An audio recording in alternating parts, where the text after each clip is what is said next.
all you can eat. You might be surprised by that. Probably most of you aren't. But the thing with that and all you can eat, I've always thought it's really good if you can find the money to start it up. And all you can eat buffet or whatever is a great business opportunity, right?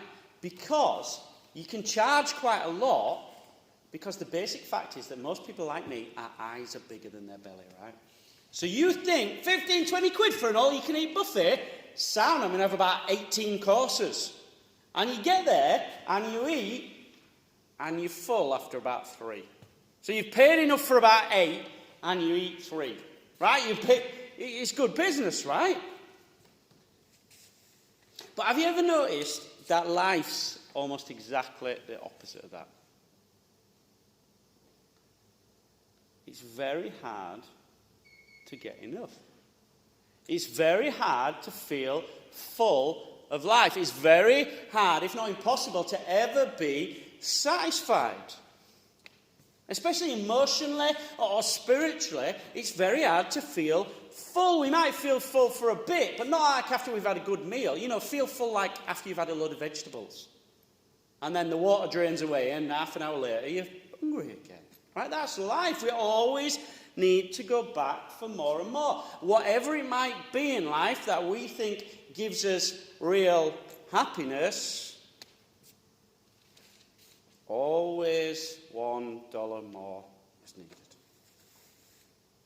And Matthew recognises that hunger within us. He's been talking about it, hasn't he?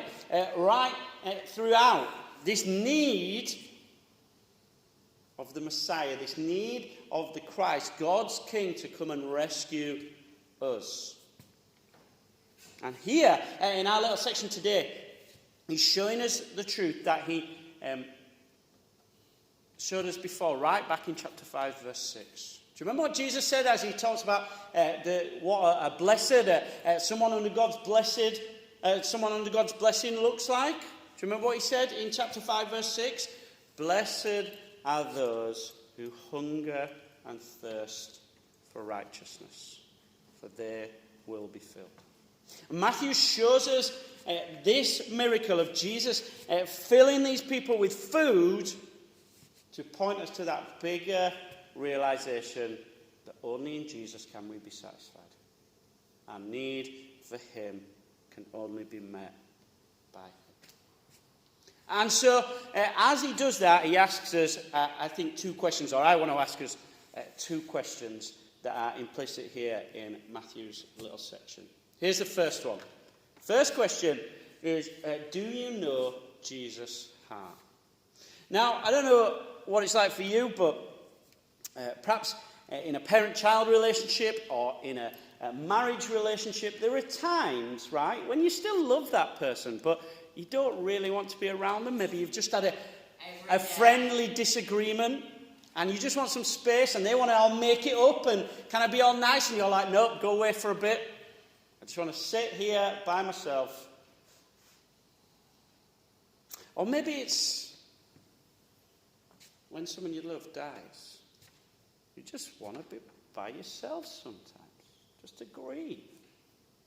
You don't want the faff of other people. Well, that's Jesus here, look. Do you remember we saw last week? John's disciples had come and took John's body and buried it. No head on it anymore, and so they buried it.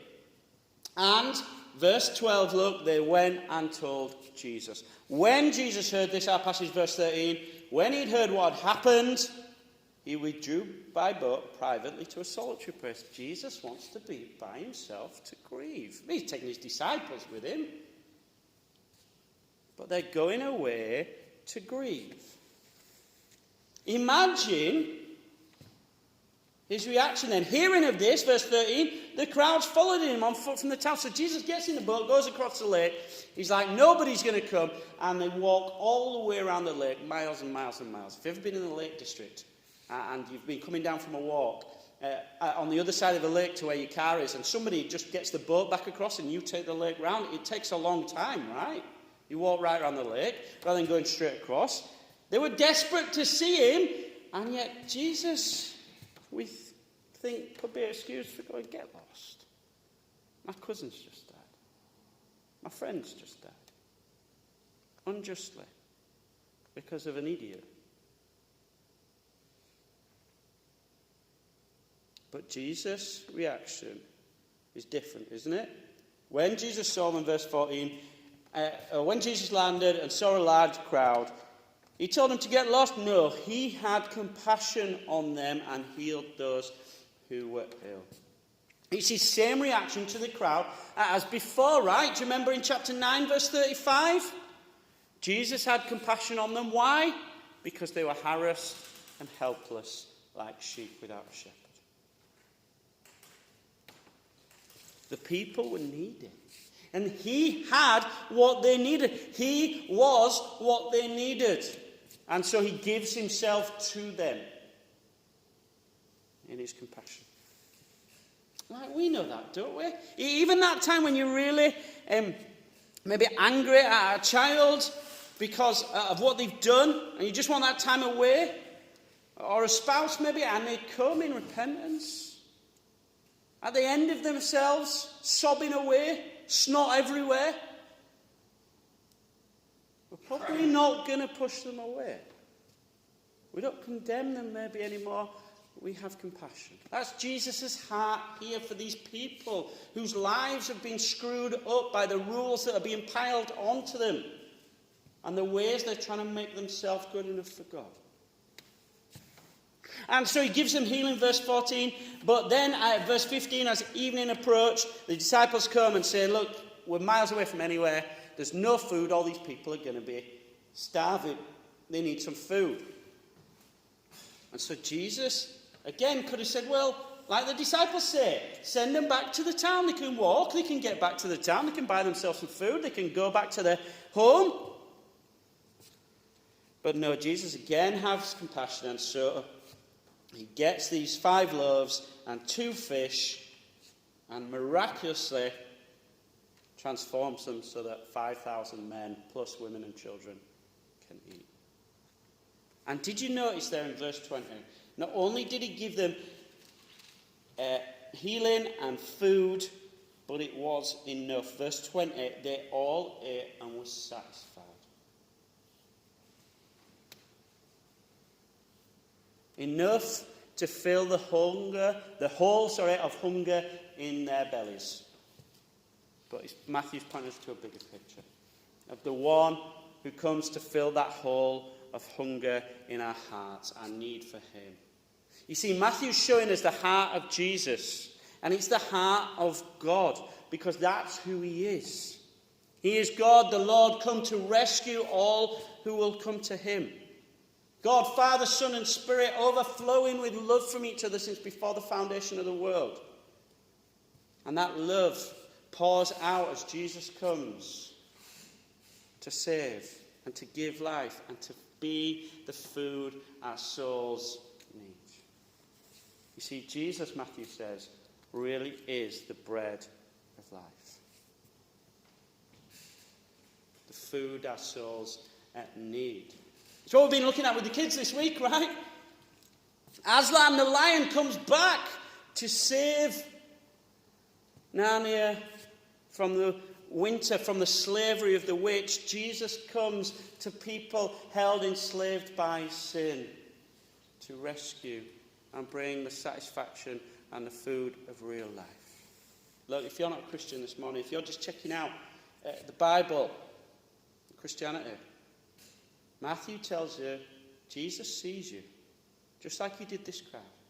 He knows everything, the good, the bad, the sad, the wrong, the desperate need in your life.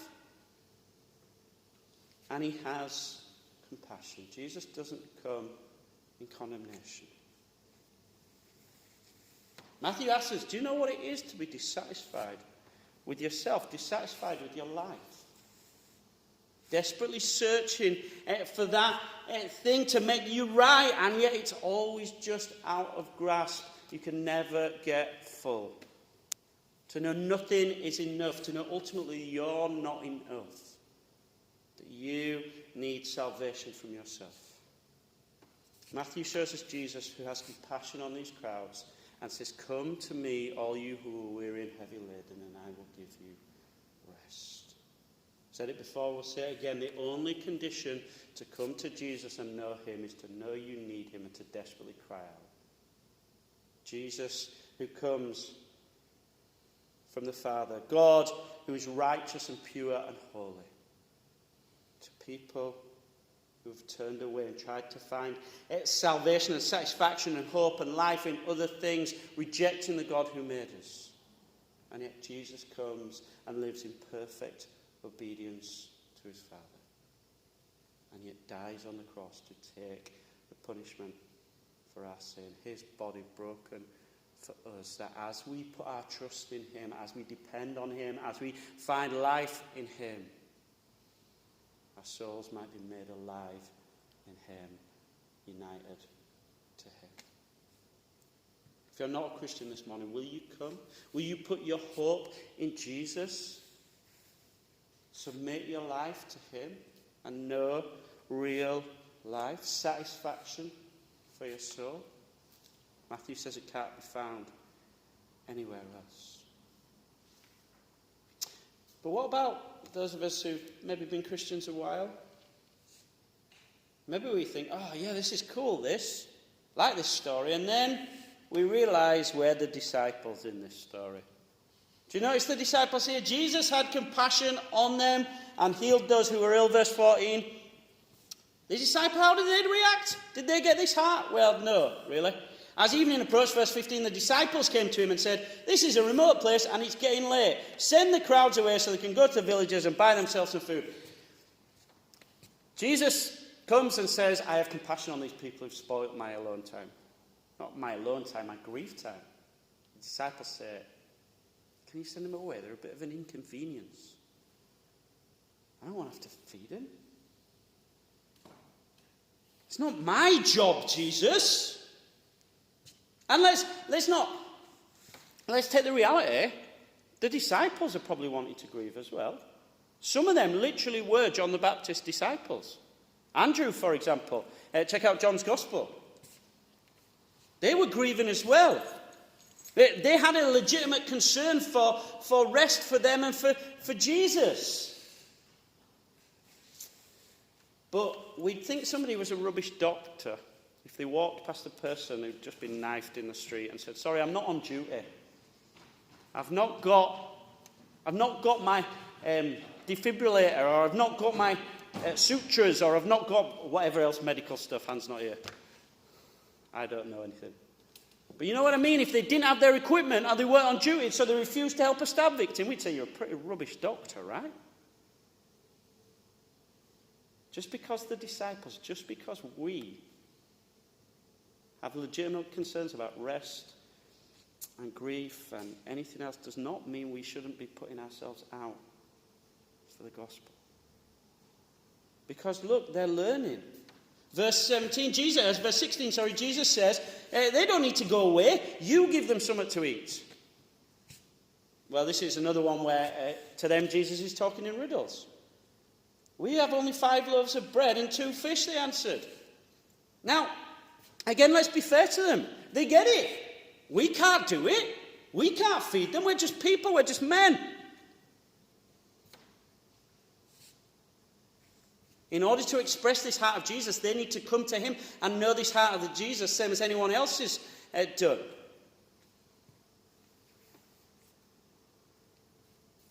But let's just ask the question for this second. Us as Christians, maybe. Is your heart moved in the same way as Jesus's? To the crowds around us who are harassed and helpless? Is it really? Is it echoes like? Mine's not. I don't think any of us are, really. Not in the same way as Jesus is. So we won't sit on our backside so much. Look, can we even do this? Can we pour out ourselves? Can we prioritise other people's needs above our own? Can we get out of our comfort zones to help people see Jesus? Can we be out and about? Can we be sharing the gospel? Can we be making new friends when that's hard? Can we be going across the pain line of speaking the gospel to people who might reject us? Can we echoes like? We can't do it. You know, we're as helpless with that as we are to help the people in Ukraine. We might have compassion on them. It might be gutting us. But I'm sorry, but, you know, putting on your Twitter thing, I stand with Ukraine, is not actually going to help the people in Kiev right now, is it? We can't do anything. Not even our governments can really do anything. We stand in the same position. We can't do anything to change ourselves and have this heart of Jesus. But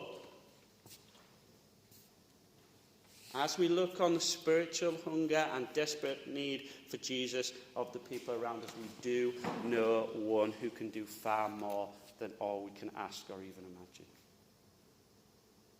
And as we come and feast on Jesus, our hearts get transformed. We're enabled to express his heart, to pour out to others, to love as he has loved us. These people ate and were satisfied physically. Jesus calls us to come to him in his word, with his people, around the Lord's table as we eat and taste and drink and taste and see that the Lord is good. And be satisfied with him. To be more full and overflowing with his love to give to others. So maybe this morning you need to come to Jesus for the first time. Maybe for most of us we need to come again and again and again to keep feasting. Did you notice that in verse 20 and 21? They all ate and were satisfied. The disciples picked up 12 basketfuls of broken pieces that were left over, and the number of those who ate was about 5,000 men, besides women and children. Look, there's more than enough for everyone. The spiritual food that is Jesus is not going to run out. Jesus is enough in every sense. There's 5,000 of these people, plus women and children, so that's probably at least double, if not more. And then 12 baskets left over, and you know, we've said about this, one of Matthew's big themes, isn't it? It is how the Old Testament runs into the New Testament. Why are there 12 baskets left over? Because there's enough for all the 12 tribes of Israel. There's enough for all God's people. Jesus is enough to satisfy. Experience this heart of Jesus, his compassion and love and welcome. His offer of life, satisfied life to the full, spiritually satisfied and alive. Maybe even for the first time for some of us. That's what Jesus brings. The bread of life who comes to make dead sinners alive in him as we put our trust in him. That's what Jesus brings. But that leads us to a second question, doesn't it? Here's the second question. What will you do with the gift of Jesus? You ever seen one of those street like musicians or magicians or entertainers or whatever? I've always wondered, how did they build a crowd? Right? Well, we saw it once in York. We were walking along the street in York on like half-term time or whatever, and just this crowd of people, maybe about 15 people, just clapping and cheering really, really loud. I was like, oh, there must be something good here. So we kind of joined, and more people joined. And eventually there was about 50 people around, and a guy just stepped out of the crowd where he'd been clapping and cheering. He said, right, everyone, thanks, that's enough. We've got enough, big enough crowd yet. He'd simply got everybody clapping and cheering, so they thought there's something good here, so that he could build a crowd. And he was actually really funny. And a great magician. But it was the same with Jesus. These crowds flocked to him, verse 13, because they thought he could offer something good. They thought there was something good there. They'd heard about the healings. They'd seen the healings. They knew he taught with authority. We've seen that throughout Matthew's Gospel, haven't we? Some of them believed he was the Messiah. Maybe some just came literally, like that guy in York, for magic tricks or a vague interest that there might be something good going on and they didn't want to miss out. Maybe some of them did. But here's the thing. Jesus ended up giving them something they didn't even know they needed when they set out. You know, they didn't expect to be out that late, maybe. Else they'd have taken some sarnies with them. They went out expecting to see a show, but Jesus gives them food. And what Jesus gives them is better than what they went out for. You know, it's like when you go to the shops, and you know, like HMV maybe, and you've got your DVD or CD if you still buy them. So some of us older ones do, Kevin, yeah, that's right. But you go, and then there's all those little offers. If you've bought this much, you know, by the till, you bought this, you can have this and this and this and this, and well, buy one, get one free on this and this. Trying to get you by the till.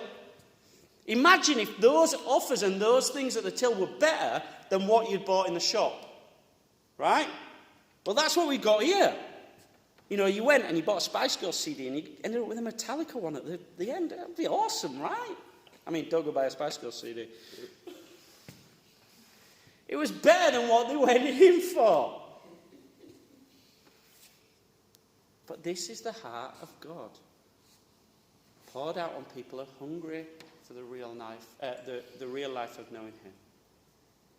And did you notice some details that Matthew's drawing on from the Old Testament as well? Not just the 12 tribes, but do you notice Jesus went out to a solitary place, away from people, away from civilization, maybe like the wilderness.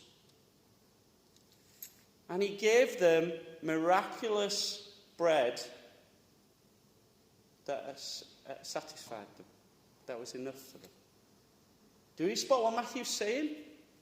Those of us who know our Old Testaments, as the people of God wander around the wilderness and say, we've got nothing to eat, we're desperate for cucumbers and lentils and herbs and spices with no nutritional value whatsoever in them. And God says, no, I'm going to provide. And every morning they got up and there was bread from heaven. Manna on the ground. And Matthew's saying, look, the Lord provides for his people's needs in exactly the same way. In the person of Jesus. And therefore, we need to notice the reaction of the crowd, didn't they? Jesus says, gives it to the disciples, verse 19. He gave these bread and fish to the disciples, and the disciples gave them to the people. And the people said, no, thank you, we're fine. No, they all ate and were satisfied. They accepted the gift of Jesus and found satisfaction and nourishment in him. It's not like they're going to say no, is it? It's like, we've been looking with the kids this week, haven't we? Can you imagine Edmund there, rescued by Aslan? And he says, actually, Aslan, I'm not sure I quite like lions. Can I go back and be in prison in the witch's castle, please, instead? That was much bread and water rather than this nice food. It's not going to happen, is it? No. Jesus comes to us and offers us real life. All we can eat of life in him. What will you do with him? He offers us himself, the bread of life. His life and death and resurrection to pay the price for our sin and bring us to God. His ongoing love, his joy and peace through his Holy Spirit. This is God come to rescue and remake his world and bring us life forever in his new heavens and new earth. Will you accept this gift? Will you trust Jesus? Will you make him your life? It was that famous Huddersfield Town manager who went to manage some team in Merseyside. Bill Shankly, they called him. Who said, football's not a matter of life and death. It's far more important than that. Some of you disagree with that. Talk to me later. But Jesus is a matter of life and death. And it's more important than that. Your eternal soul is dependent on what you do with Jesus. Hell is real. Will you trust him? Will you know life and peace in him? And when we do, we've got to notice the disciples' reaction. They'd been kind of a bit mardy, hadn't they? Like, we need to get rid of these, Jesus. We're supposed to be chilling here. We've got enough food for us, but not for anybody else. But then from verse 19, Jesus says, give them to me. And they gave the bread and fish to him. He prayed to his Father and he gave them back to his disciples. What did they do? They gave them to the people. What Jesus gave to them, they simply shared with others. It's not complicated, is it? He did the work. They just shared it. It wasn't up to them whether the people ate or not. They just shared it. look, brothers and sisters, it's not complicated, is it?